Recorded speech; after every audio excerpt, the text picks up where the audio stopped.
আসসালামু আলাইকুম। প্রতিবারের মতো আজকেও মিনি কিচেনে নতুন একটা ভিডিও নিয়ে চলে আসছি। আজকে ভিডিওটা কিন্তু খুবই ইন্টারেস্টিং হতে যাচ্ছে, কারণ একদম বাঙালি একটা লুক পাবেন আজকে এই ভিডিওটা দেখে। পুতুলের খুবই বাহানা, তার নতুন বাড়ি নতুন পরিবেশ, তাই সে আবদার করলো তাকে যেন মিষ্টি বানিয়ে খাওয়াই। সবকিছু খুব সুন্দর করে সাজিয়ে গুছিয়ে নিয়েছি। এখন চলো আমরা মিষ্টিটা বানাই। দেখো তো মিষ্টিটা শেষ পর্যন্ত হয় কিনা, সেটা দেখতে হলে অবশ্যই কিন্তু শেষ পর্যন্ত ভিডিওটা ওয়াচ করতে হবে। তোমরা ইদানিং কিন্তু আমার ভিডিওগুলো দেখো না, দেখলো আবার লাইক কমেন্ট করো না। ভাই এরকম কেন করো? তোমরা যদি এরকম করো তাহলে কিন্তু ভিডিও করতে একদমই ইচ্ছা করে না। আজকে থেকে কিন্তু এটা একদমই করা যাবে না, বুঝছো? এখনই ট্যাপ ট্যাপ করে লাইক কমেন্ট শেয়ার করে দিবা, ওকে? বাসেও যে এত সুন্দর স্পঞ্জ ছানা মিষ্টি বানানো যায় সেটা তো আমি আগে জানতাম না। নিজেই মিষ্টি বানিয়ে নিজেই কিন্তু অনেক স্যাটিসফাইড। গুঁড়া দুধের সঙ্গে নর্মাল পানি মিক্স করে নিয়ে একটা বেটার করে নিয়েছি। সেই বেটার থেকে এখন ছোট ছোট লেচি কেটে আমি মিষ্টি করে নিয়েছি। আর যেহেতু আমি মিনি কিচেন নিয়ে কাজ করি, অবশ্যই সেগুলো মিনি মিনি হবে। আর এখানে কিন্তু আমি গোল মিষ্টি শেপ করে নিয়েছি আর কিছুটা নিয়েছি লম্বা লম্বি। শুধু ছানার সাদা মিষ্টি বানালেই হবে, লাল মিষ্টি বানাতে হবে না। আইসিউর সবারই ছানা মিষ্টির পাশাপাশি লাল মিষ্টিটা অনেক বেশি পছন্দের, তাই আমি এখানে সাদা মিষ্টি রেখেছি, পাশাপাশি কিছু লাল মিষ্টি বেজে নিয়েছি। আর দেখো তো আমার ফ্রাই প্যানটা কত কিউট লাগছে। এটা কিন্তু আমি এর আগে কোনো কিছু রান্না কিংবা ভাজিনি, আজকে একদম নতুন কিচেনে আর মিষ্টি দিয়ে শুরু করলাম।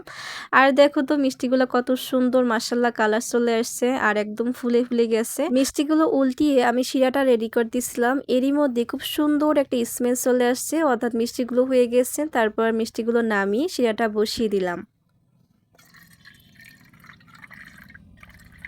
শিরার জন্য পরিমাণ মতো পানি নিয়েছি, আর যেহেতু চিনির শিরা বানাবো তাই এখানে চিনি দিয়েছি 2 চামচ পরিমাণ, সঙ্গে দিয়ে দিব তেজপাতা আর 1 চিমটি লবণ। এতটুকু শিরার জন্য এনাফ। তো শিরাটা ঘন হতে থাক।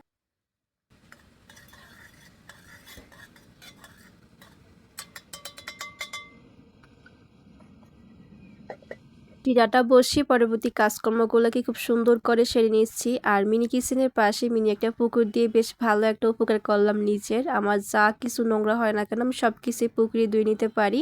তো আমার থালাপাটিগুলো খুব সুন্দর করে ধুয়ে তারপরে আমি চলে আসলাম আমার মেইন একদম চুলার কাছে। এসে দেখি আমার শিরাটা হয়ে গেছে। তারপর এক এক করে মিষ্টিগুলো দিয়ে দিলাম, আর হচ্ছে এগুলো উল্টিয়ে গেলে তারপর পরবর্তীতে আমি লাল মিষ্টিগুলো দিয়ে দিচ্ছি। এখন একটু বাপিয়ে নিব, তার আগে হচ্ছে আমি আর একটু কাজকর্ম সলো করে আসি, আমার কিচেনটাকে একটু ঝাড় দিয়ে আসি। অনেক কল্পনা জল্পনার পর একটু একটু করে এই মিনি কিচেনটাকে আমি খুব সুন্দর করে যত্ন সহকারে গড়িয়ে উঠিয়েছি। তোমাদের কাছে মিনি কিচেনের ডেকোরেশনটা কেমন লাগলো অবশ্যই কিন্তু কমেন্টস করে জানাবা।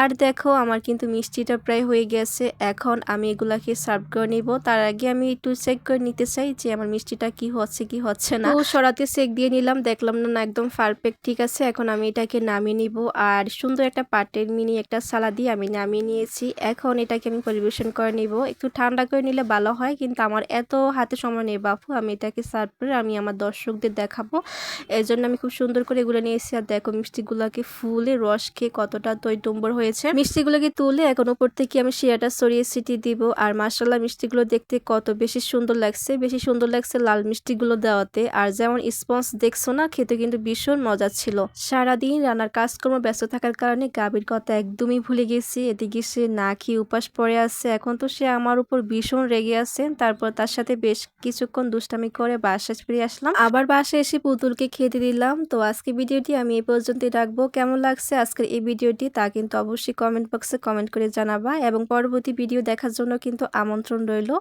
তো সবাইকে অসংখ্য ধন্যবাদ এতক্ষণ সঙ্গে থাকার জন্য। আজকে পর্যন্ত রাখছি, টাটা, আল্লাহ হাফেজ।